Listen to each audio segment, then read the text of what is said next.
ফাতেমা তাসনিম মহান মুক্তিযুদ্ধে চাকমা সম্প্রদায়ের অবদান অস্বীকার করেছেন বলে অভিযোগ তুলে ৩০ আগস্ট রাতে স্বতন্ত্র শিক্ষার্থী ঐক্য প্যানেল ঢাবিতে সংবাদ সম্মেলন করে।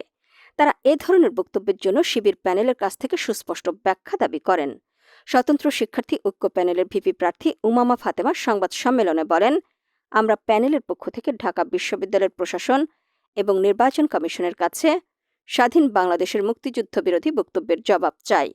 মহান মুক্তিযোদ্ধাদের অবদানকে অবমাননা করে যে প্রার্থী বক্তব্য দেয় তার বিরুদ্ধে প্রশাসনিক ব্যবস্থা গ্রহণ করতে হবে।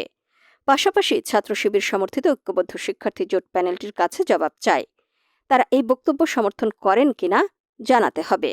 ডাকসু নির্বাচনে বাম গণতান্ত্রিক ছাত্র জোটের প্যানেলের জিএস প্রার্থী মেঘ মল্লার বসু ফাতেমা তাসনিম জুমার প্রার্থিতা বাতিলের দাবি জানিয়ে সংবাদ সম্মেলন করে বলেন, ত্রিদীপ রায়ের কারণে চাকমারা মুক্তিযুদ্ধ বিরোধী হলে গোলাম আজমের কারণে গোটা বাংলাদেশ